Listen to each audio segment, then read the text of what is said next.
দেখো আজকে আমরা দ্বিপদ উপপাদ্য চ্যাপ্টার সম্পর্কে ধারণা নেব, ঠিক আছে? তোমরা আমার সঙ্গে কথা বলবে, হ্যাঁ? তাহলে এবার প্রথমে আমরা এদের নামটা দেখি যে দ্বিপদ উপপাদ্য। উপপাদ্য মানে তো আমরা জানি যে কোনো একটা সমীকরণ হোক বা অসমীকরণ হোক, তার যদি সত্যতা সিদ্ধ হয় তখনই তাকে আমরা কি বলবো? উপপাদ্য।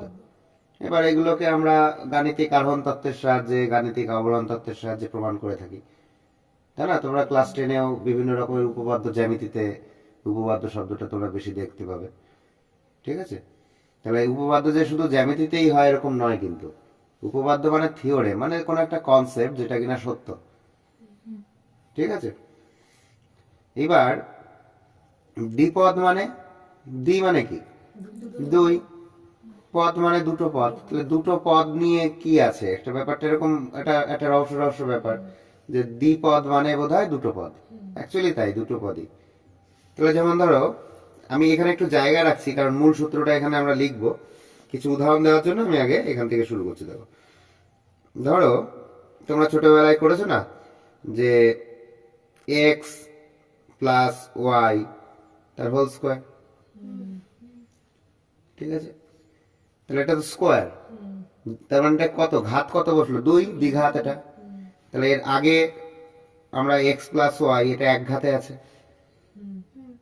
তারপরে এটা তারপরে কি স্কোয়ার মানে বর্গ, দ্বিঘাত। এর ত্রিঘাত কি হবে? X plus Y whole cube. চতুর্ঘাত কি হবে? হোল টু দি পাওয়ার 4, ঠিক আছে? তা এবার দেখো এক্স প্লাস ওয়াই, এটাকে আমরা তো ফর্মুলা শিখে এসেছি ছোট থেকেই। তাহলে এটা কি হয়? X square plus 2xy plus y square. এটা বলো x cube plus 3x square y plus 3xy square plus y cube. এটা বলো, বলো কি সমস্যা? এটা কোনো সমস্যা হচ্ছে? কি সমস্যা বলো? তোমরাই বলো, আমার মুখ থেকে বলো, শোনা যাক। তার কারণ এটা কোনো ফর্মুলা রূপে আমরা করিনি, ঠিক না? কিন্তু আমরা যদি ইচ্ছা করি পারবো তো করতে।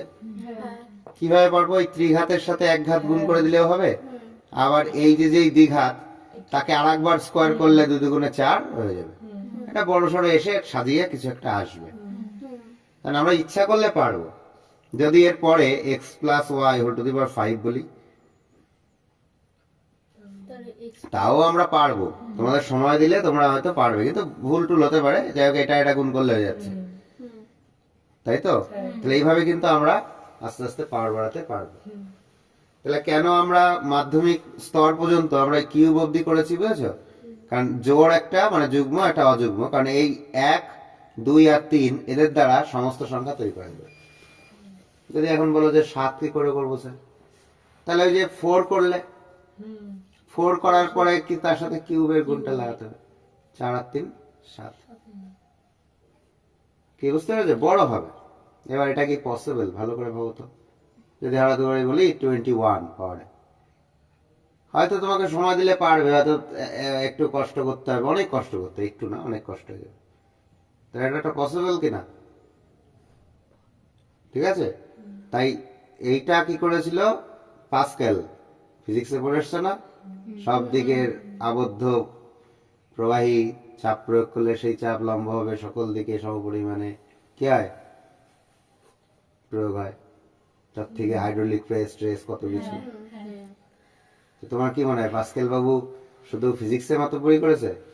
মনে রাখবে, যে ফিজিক্সে মাতব্বরি করে সে আগে ম্যাথে মাতব্বরি করে নেয়। কারণ ম্যাথই তো জিনিসটাকে এগিয়ে নিয়ে যাবে, ক্যালকুলেশন।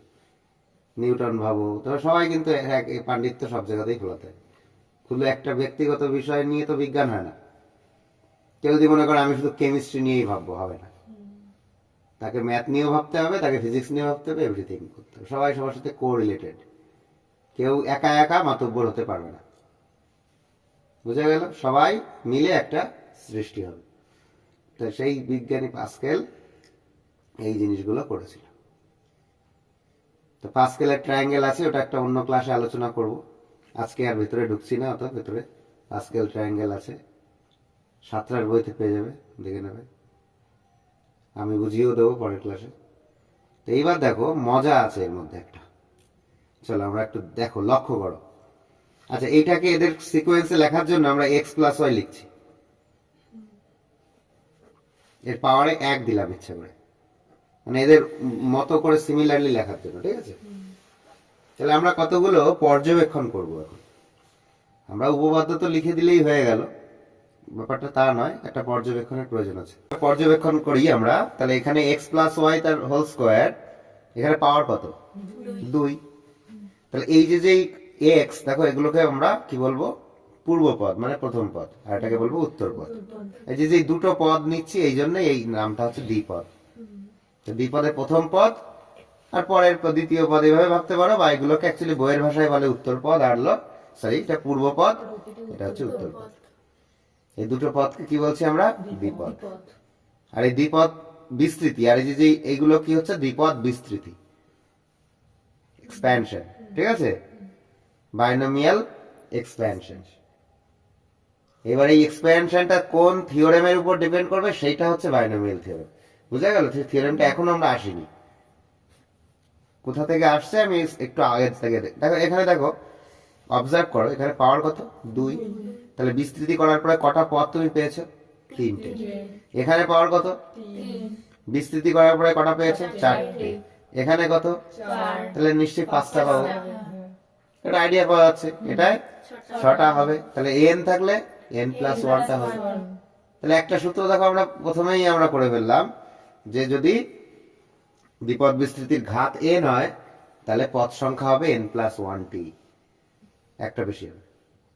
কি বোঝা গেল? তাহলে আর একটা জিনিস দেখো, মজা আছে। এখানে দেখো, এইটাতে দেখো, প্রথম পদটা, আমি প্রথম পদ আর দ্বিতীয় পদ এইভাবে বলছি, হ্যাঁ? মানে পূর্ব পদের সর্বোচ্চ পাওয়ার নিয়েছে, কারণ এর সর্বোচ্চ পাওয়ার কত? 3। আমরা কিউবের বিস্তৃতি করছি, দেখো প্রথমে সব পাওয়ার নিয়েছে, কিন্তু উত্তর পদ যে মানে ওয়াই, সে কিন্তু মিসিং। তার মানে কি এর পাওয়ার কত? 0। তাহলে আমরা যদি এটাকে লিখি, তাহলে ওয়াই টু দি পাওয়ার কি লিখতে পারবো এখানে? 0। তাহলে মোট দুজনের পাওয়ার মিলিয়ে কত? 3। কারণ ও সবটুকু নিয়েছে এক্স, তাই ওয়াই কে 0 দিয়েছে। পরে সব ছেড়ে দাও, মানে ধ্রুবকটাকে ছেড়ে দাও, শুধু আমরা অজ্ঞাত রাশিগুলোকে আমরা পূর্ব পদ আর উত্তর পদের পাওয়ার গুলোকে অ্যানালাইসিস করব, ঠিক আছে? এর কত? 2। এর কত? 1। 2 আর 1 যোগ করো, সেই 3। কি মজা না? তারপরে 1 এর 2 যোগ করো, 3। এর 3 আর x এর 0, 3। তাহলে পাওয়ারটাকে আমরা মেনটেন করছে, কি মজা। আর একটা জিনিস খেয়াল করো, x যেহেতু প্রথমে আছে, এ পূর্বপদ, এ সবার আগে সবটুকু নেবে, তারপরে ও একটা একটা করে কমতে থাকবে। এই 3 এর পরে 2, 2 এর পরে 1, 1 এর পরে 0, শেষ, ফিনিশ, এক্স ফিনিশ। আর সেই ও এক একটা করে কমছে আর ওয়াই একটা একটা করে বাড়ছে। এ যখন 3, ওয়াই তখন 0। এ যখন 1 কমে গেল, ওয়াই 1 পেল। এ যখন আরো 1 কমে গেল, ওয়াই আরো একটা বেশি পেল। এখানে ওর শেষ হয়ে গেল, ওয়াই পুরোটা পেয়ে গেল। কি মজা না? ঠিক না? তাহলে আমরা যদি সহগগুলোকে না লিখে, এই যে এবারে 3 3 কি করে এসছে এটা আমরা পরে আসছি, হ্যাঁ? আমরা এইভাবে যদি লিখি, তাহলে এখানে কি হতে পারে বলতো? এটা হবে x to the power 4 plus, আমরা সহগ লেখার জন্য একটু জায়গা ছেড়ে দিলাম, ঠিক আছে? লিখে x কিউব y, এরকম একটা পদ আসবে। সহগ কি আসবে জানি না এখনো, এটা আননোন, মার্কস মার্ক থাক। তারপর প্লাস আবার আননোন সহগ x square y square, plus unknown সহগ x y cube, plus x finish কি? তাহলে পরেরটা লিখতে পারবে তোমরা? কটা হলো? 1টা 2টো 3টে 4টে 5টা,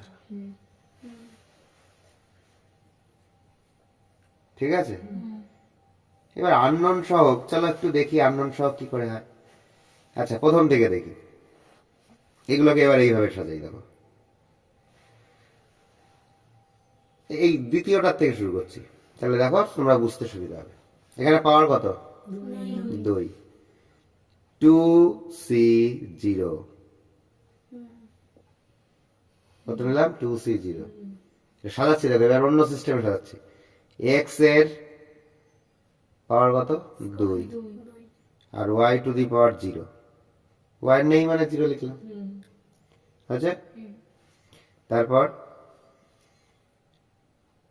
আর এখান থেকে y এর জন্য কত দিয়েছে পাওয়ারও শূন্যটা তাই -0 লিখলাম 2 - 0 মানে তো 2 এই ওরিয়েন্টেড যদি লিখি তারপর এটা কি হবে 2c1 মানে 2 হয় দেখো এই যে সেই 2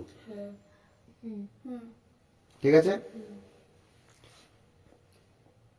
x to the power 2 - 1 into y এর পাওয়ার 1 আমি 1 ইচ্ছা করে লিখলাম তারপরে 2c2 দেখো ম্যাক্সিমাম কারণ তুমি দুটো দ্রব্যের থেকে দুটো দ্রব্যই সর্বাধিক সিলেক্ট করা যায় আমি আগে সমবায়িত শিখেছি n c r এর মধ্যে r এর মান n এর সমান হতে পারে ম্যাক্সিমাম r এর মান তো n এর বড় হতে পারে না বাস্তবতা থাকবে না তো তুমি দুটোর মধ্যে যদি তিনটে আমি যদি এরপরে লিখি 2c3 তাহলে কিরকম একটা অবাস্তব জিনিস হয়ে যাবে দুটো জিনিসের মধ্যে তিনটে জিনিস নিতে বলছে এটা হয় আর একটা কি কাল্পনিক তার মানে হয়ে যাবে না তবে 2c2 তেই শেষ তাহলে x কি করলো 2 এর থেকে 2 দিয়ে দিল মানে 0 হয়ে গেল আর y 2 পেল কি সাজানো গেল তাহলে এটাকেও সেইভাবে সাজানো যাবে না 3c0 x cube minus 0 into y to the power 0 3c1 মানে 3 x square মানে 3 minus 1 into y power 1 তাহলে 3c2 মানেও 3 x to the power 3 minus 2 into y square 3c3 finish এখানে মিল হয়ে গেল n আর r এর মধ্যে x to the power 3 minus 3 মানে 0 y এর কিউব কি শেষ হচ্ছে এইভাবে লেখা যাবে তো তাহলে এই অনুরূপে তাহলে এটা কি হবে সেইভাবেই লিখি তাহলে বলো 4c0 x to the power 4 minus 0 y to the power 0 তাহলে 4c1 x to the power 4 minus 1 3 is 3 into y to the power 1 is y ঠিক আছে 4c2 x to the power 4 minus 2 y square 4c3 x to the power 4 minus 3 y cube তাহলে 4c4 finish হ্যাঁ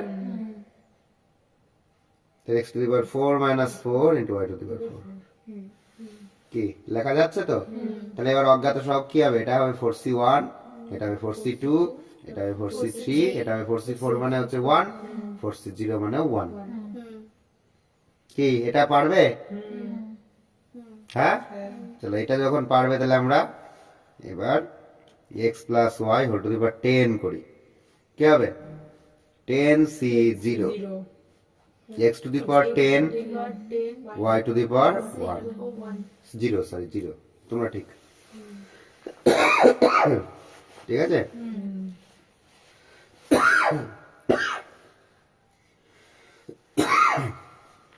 plus 10c1 x to the power 9 into y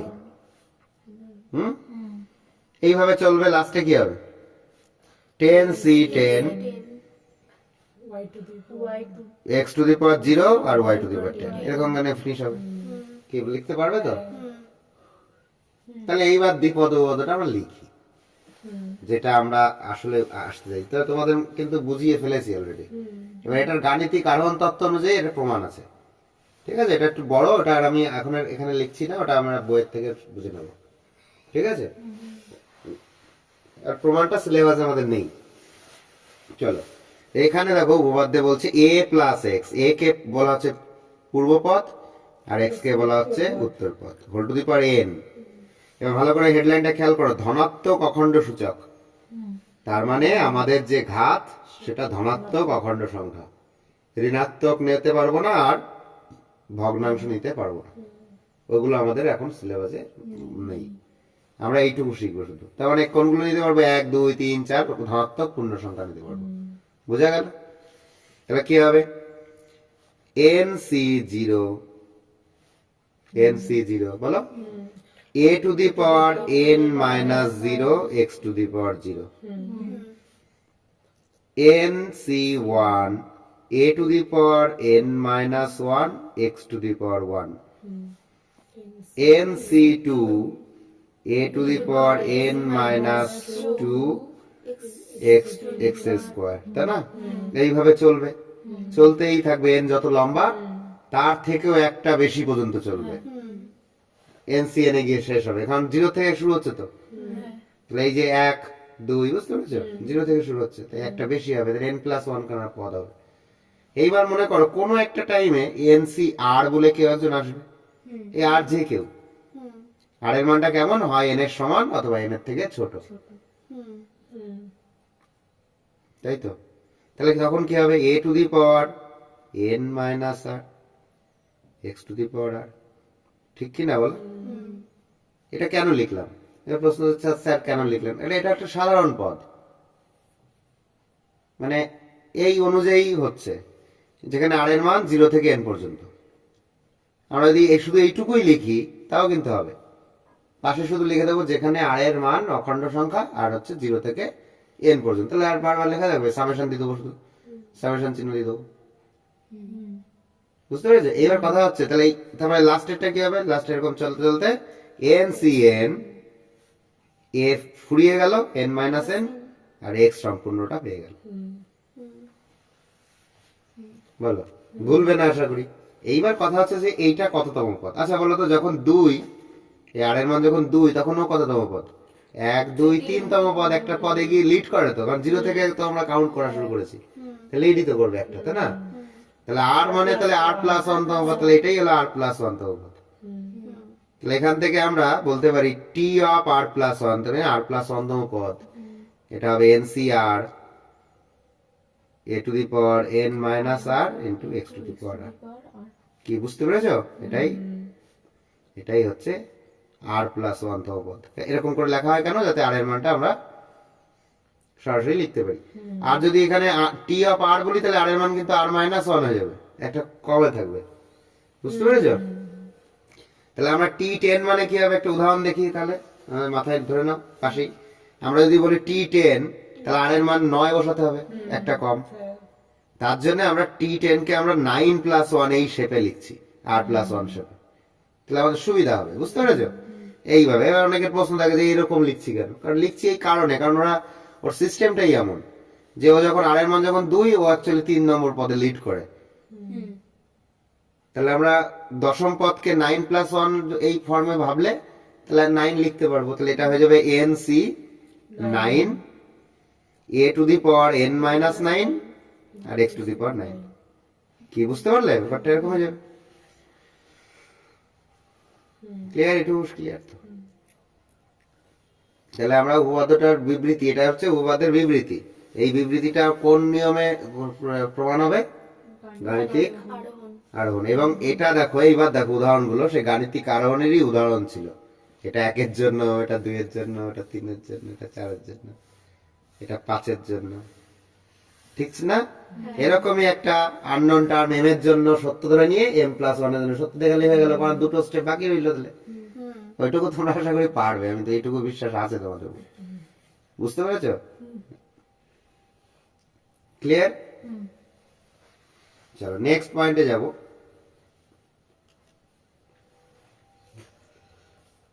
সাধারণ পদ আমাদের হয়ে গেল, তাহলে সাধারণ পদটা এটাই তো সাধারণ পদ।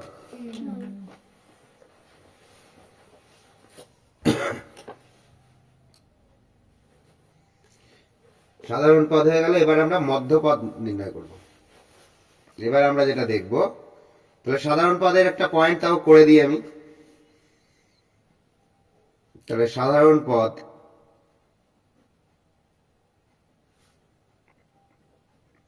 সাধারণ পদ বলছি t অফ r+1, মানে r+1 তম পদকে।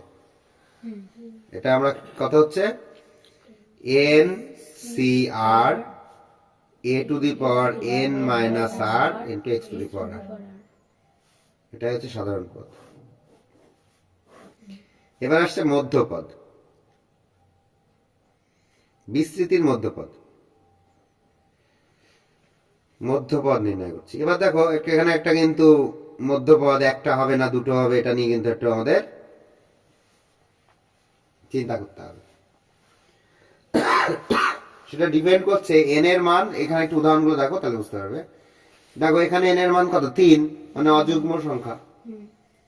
তখন ওর পদ সংখ্যা কিন্তু যুগ্ম হয়ে যাচ্ছে, কারণ এন খানা পদের জন্য এন যদি পাওয়ার হয়, এন যদি ঘাত হয়, তাহলে n+1 খানা পদ হবে। তাহলে এখানে 3 তো অযুগ্ম, কিন্তু পদ সংখ্যা কটা, 4টে যুগ্ম। পরে 4 দেখো, 4 ক্ষেত্রে আবার 5টা তৈরি হচ্ছে। এবার মাইন্ড করো, এই দেখো যখন বেজোড় তখন দেখো একখানা মধ্যপদ হচ্ছে, দেখো এটা মধ্যপদ। যখন এই যে পদ সংখ্যা বেজোড় তখন এটা মধ্যপদ। কিন্তু যখন পদ সংখ্যা জোড় তখন এটাও মধ্যপদ, প্রথম মধ্যপদ, এটা প্রথম মধ্যপদ। বুঝতে পেরেছ? তার মানে এখানে ব্যাপারটা রিলেশনটা তাহলে কি হচ্ছে, ঘাত যদি জোড় হয় পদ সংখ্যা বেজোড় হচ্ছে। আমরা যদি শুদ্ধ ভাষায় বলি, ঘাত যদি যুগ্ম হয় পদ সংখ্যা অযুগ্ম হচ্ছে, মধ্যপদ একটি হচ্ছে। ঘাত যদি অযুগ্ম হয় পদ সংখ্যা যুগ্ম হয়ে যাচ্ছে, মধ্যপদ দুটি হচ্ছে। তার মানে আমাদের এন এর মান যুগ্ম না অযুগ্ম তার উপর ডিপেন্ড করে কিন্তু একটি মধ্যপদ হতে পারে, আবার দুটো মধ্যপদ হতে পারে। বি কেয়ারফুল, সবসময় মানে দুটো দিক চলে আসছে। ঠিক আছে, তাহলে আমরা প্রথমত দেখে নিলাম এখানে দেখো, তাহলে কেস 1 আর কেস 2 হবে আমাদের।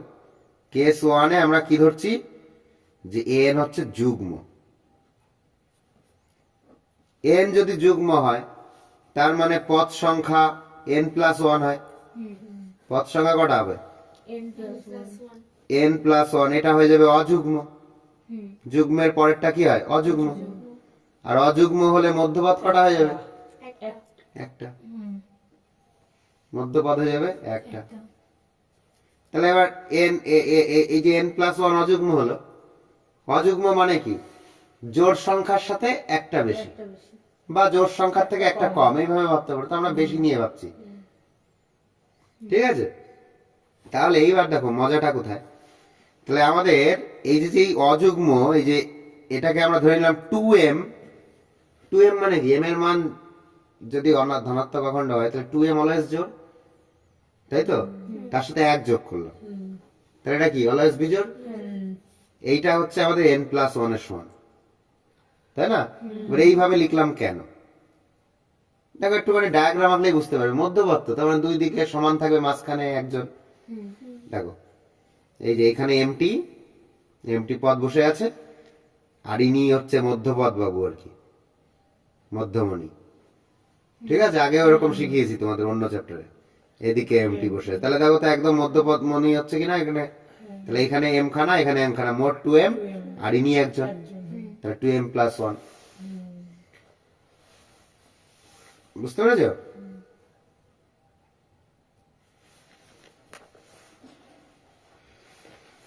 এই জন্য এটাকে 2m+1 আকারে লিখেছি। তাহলে এই অনুযায়ী যদি আমরা লিখি তাহলে m এর মান কত হচ্ছে, দেখো 1 1 ক্যান্সেল হয়ে যাচ্ছে, তাহলে m এর মান হচ্ছে n/2। n/2, তাহলে এদিকে n/2টা পদ আছে, mt মানে n/2টা পদ এদিকে, এইদিকে n/2টা, আর মাঝখানে একটি, এটা একটি। তাহলে দেখো n/2 প্লাস n/2 n, আর একে 1 মানে n+1, কি ম্যাচিং হয়েছে তো। তাহলে এটা কততম পদ, n+2 ক্রস পড়ার পর একটা, তাহলে n/2 প্লাস 1 তম পদ। তাহলে এটাকে আমরা লিখতে পারি টার্ম, এই টার্মটাকে লিখতে পারি টার্ম n/2 প্লাস 1। বলো বুঝলে কিনা। আর এর মান তাহলে কি এখানে n/2, r+1 ফর্মে লিখলাম। বুঝেছ? ক্লিয়ার? তাহলে আমরা এইভাবে যদি দ্বিপদ বিস্তৃতি লিখি তাহলে কি হবে, nc n/2 a to the power n minus n/2 x to the power n/2, এটা হয়ে যাবে মধ্যপদ। কি বুঝতে পেরেছ? ক্লিয়ার? এটা কিন্তু যখন n এর মান যুগ্ম। এবার কেস 2 শিখবো। অযুগ্মের ক্ষেত্রে দুখানা মধ্যপদ বেরোবে। চল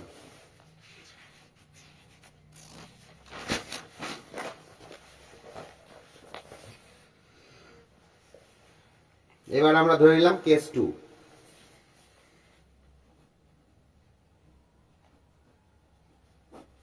n হচ্ছে অযুগ্ম, এর অর্থ হচ্ছে পদ সংখ্যা কি আমাদের? পদ সংখ্যা হচ্ছে n+1, যেটা হচ্ছে যুগ্ম।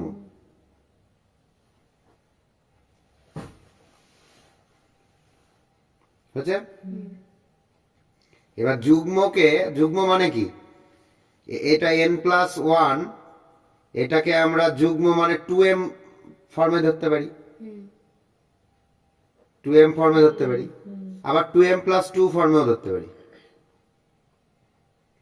যুগ্মর সাথে 1 যোগ করলে যেমন অযুগ্ম হয়, 2 যোগ করলে সেই যুগ্মই তো থাকে। এবার কেন আমরা এরকম ধরলাম তার কারণ আছে। এই যে দুজন এক্সট্রা লিখলাম, এই হচ্ছে প্রথম মধ্যপদ, আর হ্যাশ দিয়ে আমি দ্বিতীয় মধ্যপদকে বুঝালাম। এই যে একজন আর এই একজন, দুইজন। আর এইদিকে এমটি, মানে যাতে ডায়াগ্রাম আঁকতে সুবিধা হয় তার জন্য। আর এদিকে এমটি। বলো তাহলে তো এরা মাঝখানেই হচ্ছে, এটা হলো প্রথম মধ্যপদ, এটা হচ্ছে দ্বিতীয় মধ্যপদ। বলো এটুকু নিয়ে কোনো আলোচনা নেই? তাহলে এম এর মান কত আসছে এই ইকুয়েশন থেকে? এম এর মানটা কত আসছে? n-1/2। এখান থেকে দেখো সমাধান করে, এম এর মান আসছে যে n-1/2। তাহলে এখানে আসছে n-1/2 টি পদ, এখানে m মানে এটা, এদিকেও n-2, n-1/2 টি পদ এখানে। বলো বুঝতে পেরেছো কিনা? কি বুঝেছো কিনা? হ্যাঁ, তাহলে প্রথম মধ্যপদ, তাহলে এখান থেকে আমরা প্রথম মধ্যপদ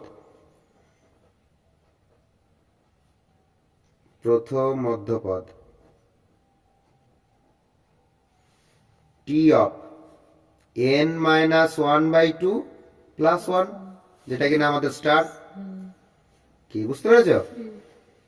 এবার কিভাবে এটা, তাহলে আর এর মান কত? n-1/2। তারপরে কি হবে আর লিখছি না, আর এর মান পেয়ে গেলে তো দ্বিপদ সাধারণ পদ আমরা পেয়ে যাবো। আর হ্যাশ, যেটা কিনা দ্বিতীয় মধ্যপদ,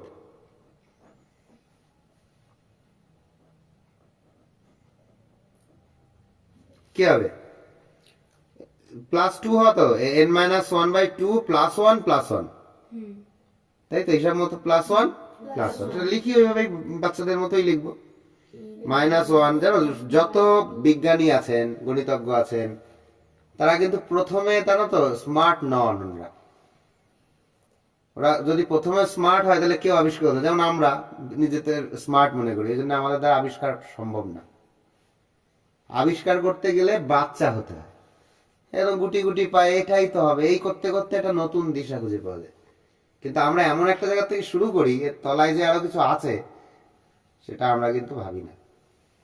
ঠিক আছে? তাই বাচ্চাদের মতোই করা উচিত। তাহলে n-1/2 + 1, যেটা আগের মধ্যপদ হয়ে গেল, আরো একটা +1।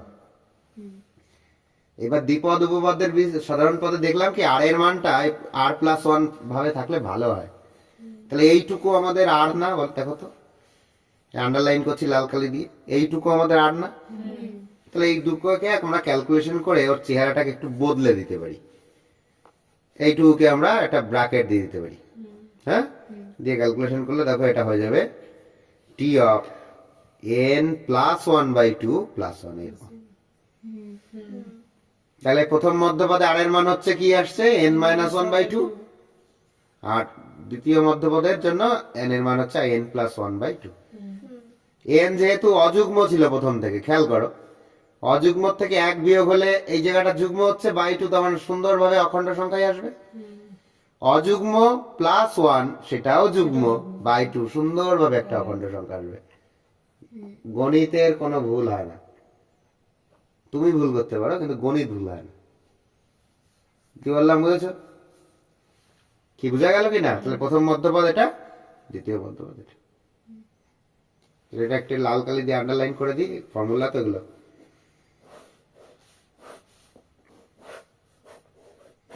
বলো এইটুকুর মধ্যে কারো কোনো কোশ্চেন থাকলে বলো। এবার আমরা এই ফর্মুলাগুলোর সাহায্যে আমরা বিভিন্ন অঙ্ক করব। কিন্তু ব্যাপারটা তো বুঝতে হবে যে কিভাবে এলো, কিভাবে কি হচ্ছে। ক্লিয়ার?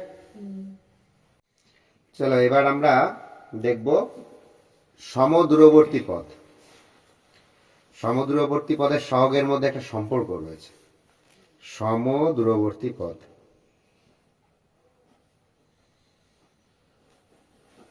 সমদূরবর্তী পদ বলতে কি বোঝাচ্ছে দেখো, যে প্রথম থেকে যদি দশম পদ হয় তাহলে শেষের দিক থেকে দশম, এটাকে আমরা সমদূরবর্তী পদ বলছি।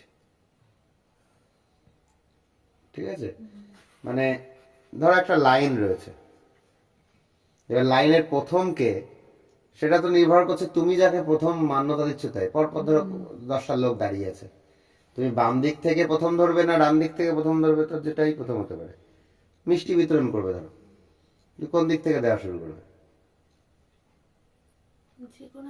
হ্যাঁ, এবার মনে করো মেনুতে আছে মিষ্টি আর লাড্ডু, তা আমরা একটা টেকনিক করলাম, এই তুই এদিক থেকে মিষ্টি দিয়ে দেয়, তুই ওদিক থেকে লাড্ডু দিয়ে দেয়। তা তুমি যখন 3 নম্বর ব্যক্তিকে মিষ্টি দিচ্ছ, ও তখন 3 নম্বর ব্যক্তিকে লাড্ডু দিচ্ছে। ব্যাপারটা এমন। তাহলে প্রথম থেকে r+1তম পদ আর শেষ দিক থেকে r+1তম পদ, এটা আমাদের দেখব। ঠিক আছে? তাহলে এবার দেখো কতগুলো জিনিস খেয়াল করো। আমাদের এখানে কতগুলো সিকোয়েন্স আছে, ধরো 1 2 3 4 5 6 7 8 অব্দি নিলাম। তাহলে প্রথম দিক থেকে 3 নম্বর পদ, এই যে 3 নম্বর পদ, আর শেষ দিক থেকে 3 নম্বর পদ মানে 6 তো। এটা আমরা কিভাবে পাবো? টোটাল পদ কটা আছে? 8টা। তাহলে 8-এর থেকে এই 3 বাদ দিলে কত হয়? 5। কিন্তু আমাদের 6 দিতে হবে, +1, তাহলে 6 চলে যাবে। বুঝতে পেরেছো? আর একটা উদাহরণ দেখো, যদি আমরা 2 ধরি, এই উদাহরণটা দেখো, তাহলে এই দিক থেকে সপ্তম,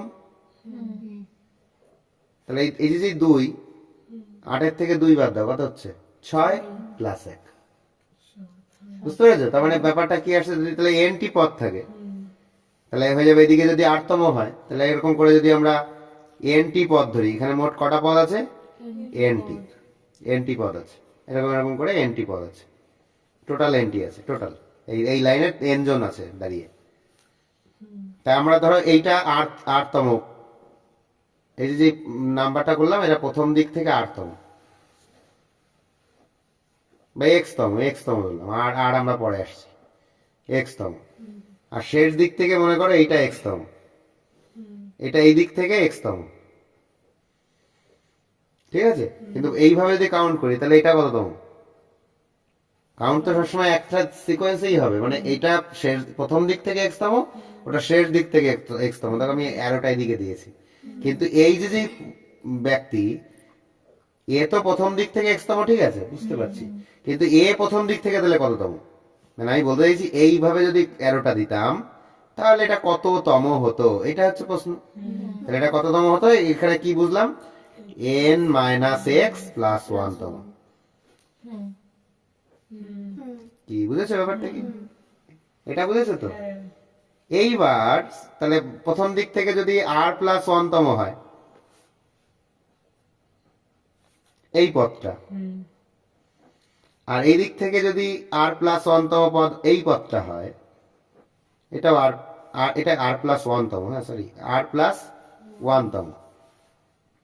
r+1তম কেন নিচ্ছি? কারণ দ্বিপদের মধ্যে r+1 ফরমেশন থাকলে ক্যালকুলেশনটা খুব ইজি হবে। আমরা তো সাধারণ পদ r+1তম ভাবেই রেখেছি, এই কারণে দ্বিপদের মধ্যে সবসময় দেখবে এই r+1তম ভাবেই থাকে, এটা আমাদের সুবিধা হয়। এটা শেষ দিক থেকে r+1তম, তাহলে প্রথম দিক থেকেও তো কততম হবে?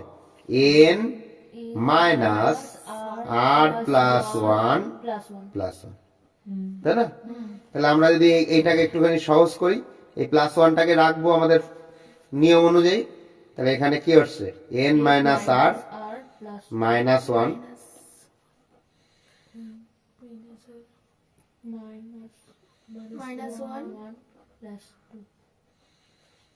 ঠিক আছে, +1, তার মানে n-r।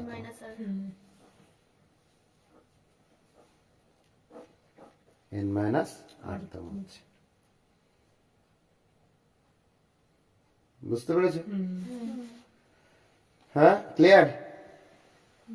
তাহলে এবার আমাদের থিওরিতে যাব।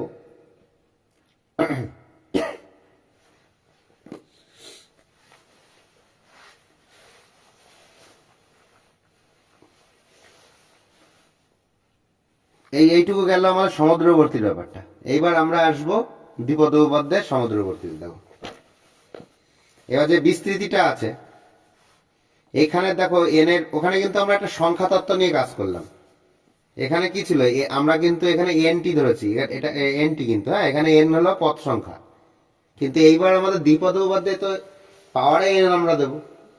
দ্বিপদ উপপাদ্যে পাওয়ারে যদি এন দিই তাহলে পদ সংখ্যা n প্লাস 1 হয়ে যাবে না? তখন এর চেহারাটা কিন্তু একটু বদল বদল হবে। সেটা আরেকবার দেখে নিই। এবার রিয়েল ইয়েতে ফিল্ডে আসছি। এটা একটা মানে নর্মাল একটা জ্ঞান ছিল। এই জ্ঞানটা আমরা এবার দ্বিপদ উপপাদ্যে অ্যাপ্লাই করবো। চলো, তাহলে এবার আমাদের কি আসছে, আমাদের a plus x whole to the power n, এই যে বিস্তৃতিটা, এই বিস্তৃতিটাতে আমাদের nc0 a to the power n x to the power 0, nc1 a to the power n minus 1 into x, এইভাবে তো চলতে চলতে লাস্টে আছে ncn x to the power n a to the power 0 হয়ে যাবে। এটা লিখলাম না, x to the power n, এরকম তো। তাহলে এখানে মোট কটা পদ আছে? n প্লাস 1টি পদ আছে, ঠিক আছে? তাহলে এখানে যদি আমরা প্রথম দিক থেকে r-তম, এবার দেখো আমি লিখে লিখে করছি, প্রথম দিক থেকে r-তম না দিয়ে r প্লাস 1-তম দিই, তাহলে আমাদের বুঝতে সুবিধা হবে। এততম পদ, এটা কত হবে?ncr, r বসবে এখানে x to the power a to the power n minus r x to the power r। বলো বুঝেছো কিনা? আর শেষ দিক থেকে r প্লাস 1-তম পদ,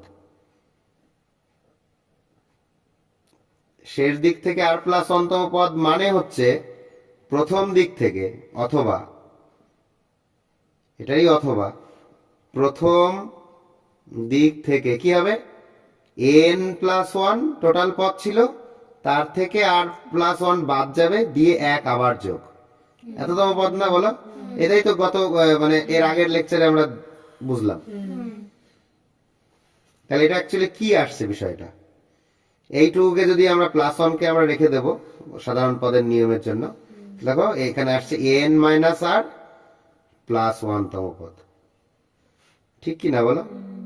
তাহলে এখানে কি হয়ে যাবে, n c r, r বলতে এখানে n মাইনাস r, ঠিক আছে? a to the power n minus of এটা n minus of n minus r into x to the power n minus r। তাহলে nc n মাইনাস r আর n কেটে গিয়ে এখানে কি আসছে, a to the power r আর x to the power n minus r। মজার ব্যাপার দেখো,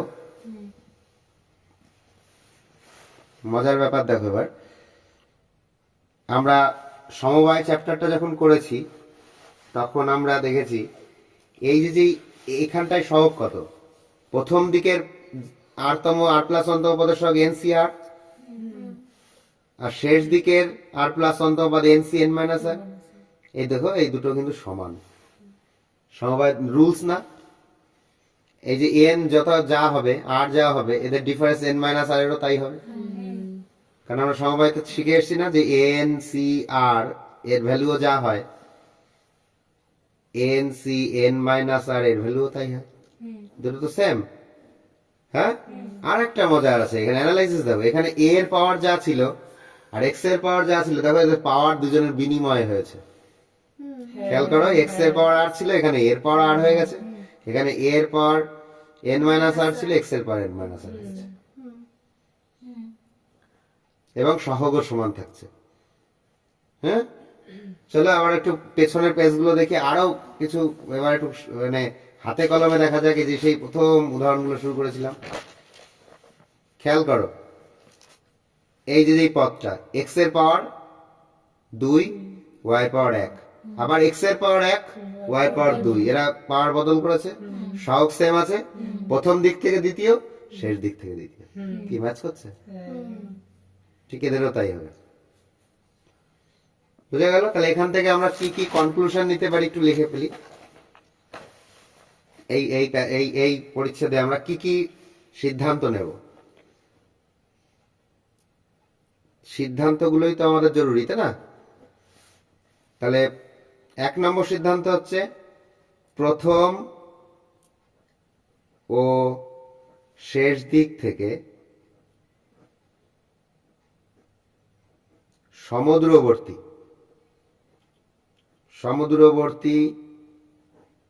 পদদ্বয়ের সহগ সমান। সহগ কি হবে? সমান হবে। আর 2 নম্বর কি হচ্ছে? প্রথম ও শেষ দিক থেকে সমুদ্রবর্তী পদদ্বয়ের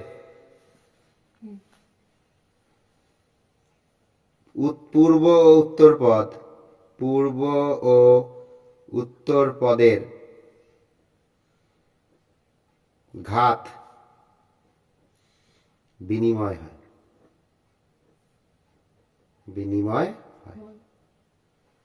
কি বলে বুঝতে পারলেন না? ঘাত বিনিময় মানে বুঝেছো? মানে এক্স এর পাওয়ার এর ঘাড়ে যাবে আর এর পাওয়ার এক্স এর ঘাড়ে যাবে। ঠিক আছে? আর 3 নাম্বারটা কি? মানে প্রথম দিক থেকে হবে টি আর প্লাস 1, এটা হচ্ছে প্রথম দিক থেকে।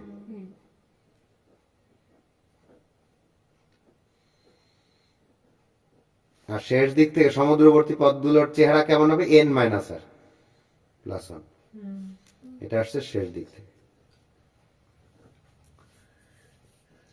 দেখো বুঝতে পেরেছো? একসাথে লিখে দিলাম সমুদ্রবর্তী। এইটুকু আমাদের মনে রাখতে হবে। এই 3টে জিনিস আমাদের মনে রাখতে হবে। বলো, এইটুকুর মধ্যে কোনো কোশ্চেন নেই তো? এবার আমরা কয়েকটা স্পেশাল বিস্তৃতি দেখব। আমরা এখনো পর্যন্ত একটা বিস্তৃতি চিনেছি, যেটা হচ্ছে a plus x whole to the power n। এর উপরই বেস করে আরো 3টে আমরা চিনব, এর উপরই বেস করে। এটারই ভিন্ন ভিন্ন রূপ আর কি। তাহলে আমরা কয়েকটি প্রয়োজনীয় বিস্তৃতি দেখব। পয়েন্ট হবে কয়েকটি প্রয়োজনীয় বিস্তৃতি।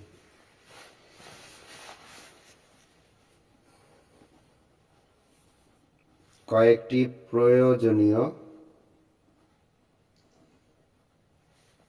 বিস্তৃতি। তাহলে আমাদের মূল বিস্তৃতিটা আমরা একটু লিখে নিই। কি ছিল? a plus x whole to the power n, এটা ছিল nc0। nc0 তো 1 হয়, ওটাকে আর লিখছি না, মানে একদম ফুল পাওয়ার দিয়ে দিচ্ছি, a to the power n দিয়ে দিচ্ছি। দ্বিতীয় পদ থেকে আমরা বিস্তৃতির নিয়মে লিখছি nc1, বা তুমি ঠিক আছে লেখো nc0, লেখো nc0 x to the power 0, nc1 a to the power n minus 1 x, তারপর nc2 a to the power n minus 2 into x square. এভাবে শেষ পদ আসছে ncn a to the power 0 হয়ে যাচ্ছে, আর হলো x to the power n। ঠিক আছে, এটাকে 1 নম্বর দিয়ে রেখে দাও। এবার দেখো, আমরা যদি সবসময় যে a প্লাস এক্সই হবে এমন তো কোনো মানে নেই, a মাইনাস এক্স হতে পারে। অ্যাকচুয়ালি এক্স এর জায়গায় তাহলে কি বসছে? Minus x. তাহলে আমাদের অপারেশনটা কি হচ্ছে? এক্স এর স্থলে আমরা কি বসছে? মাইনাস এক্স পুট হচ্ছে, এই অপারেশনটা হচ্ছে। তাহলে চেহারা কি নেবে? a মাইনাস এক্স হয়ে যাবে whole to the power n। এবার একটা মজার ব্যাপার আছে, যত এক্স আছে সেখানে কি ঢুকবে?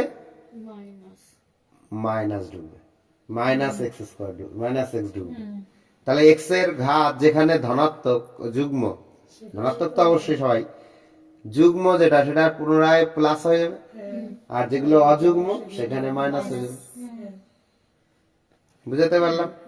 তাহলে এখানে প্রথমে এটা তো এক্স ইন মানে এক্স এর পাওয়ার 0 মানে এক্স বর্জিত, তাহলে এটা কি হয়ে যাবে এ টু দি পাওয়ার এন, এরপর এটা কি হবে মাইনাস এন সি ওয়ান। তাহলে প্রথমটা কি আসছে, যেহেতু এক্স বর্জিত তাই প্রথমটা অলওয়েজ পজিটিভ, তারপরেরটা হয়ে যাবে negative A two the power N minus one into x, x এর জায়গায় মাইনাস এক্স, পরেরটা আবার পজিটিভ, কেন কারণ স্কোয়ার, মাইনাস এক্স এর স্কোয়ার কি হয়ে যাবে পজিটিভ হয়ে যাবে।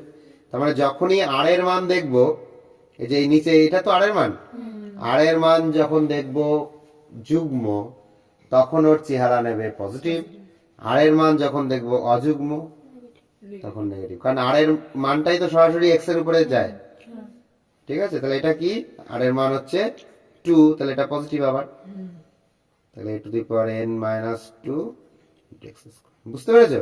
এইবার কথা হচ্ছে স্যার তাহলে লাস্টেরটা কি হবে? লাস্টেরটা তো n, n এর মান যুগ্ম না অযুগ্ম আমরা তো জানি না, জানি বলো? তাই সাধারণ নিয়মেই আমরা করব যে তাহলে minus 1 to the power n করে দিলাম, n এর মান জোড় হলে এটা প্লাস হয়ে যাবে, n এর মান বেজোড় হলে মাইনাস হয়ে যাবে। এই যে টেকনিক, এটা অজ্ঞাত রাশির জন্য এরকম টেকনিক মারবে। তাহলে এনসিএন মানে তো 1 x two the power n। বলো বুঝতে পারলেন? তাহলে এটাকে 2 নম্বর দিতে, মানে এটা একটা মাইনাসের বিস্তৃতি। এইবার 1 নম্বরের এর জায়গায় যদি 1 করে দেওয়া হয়,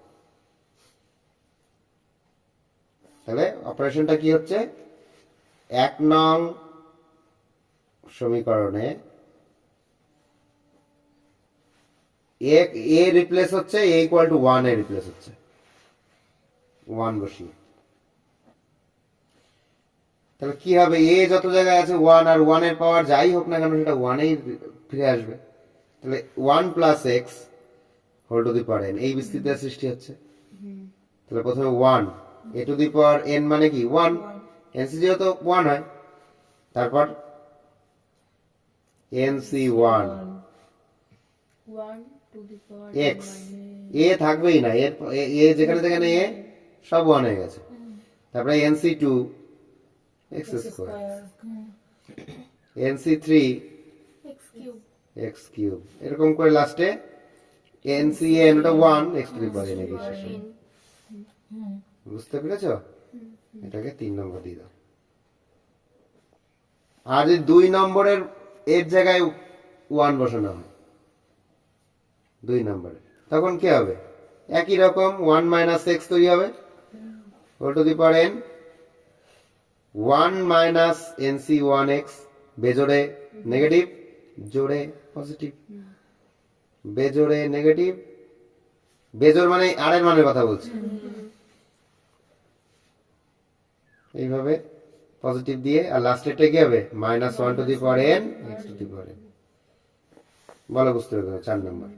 তাহলে আমাদের এক তো আমরা জানতাম, সাথে এদের থেকেই আরো 3টে শেখা গেল। ক্লিয়ার?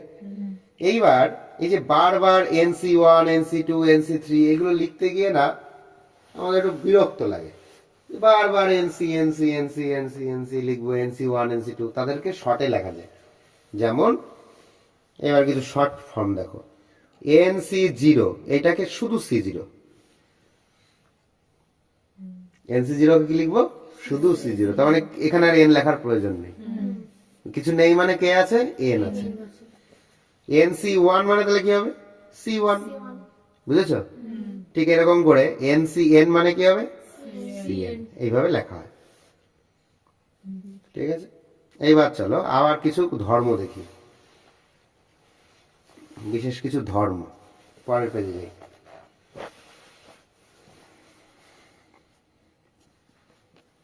এই যে c0 c1 c2 dot dot cn এদের দ্বারা নির্মিত কিছু ধর্ম, এদের ধর্ম বলতে পারো,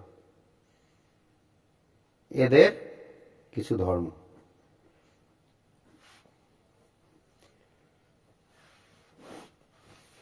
দেখো 1 প্লাস এক্স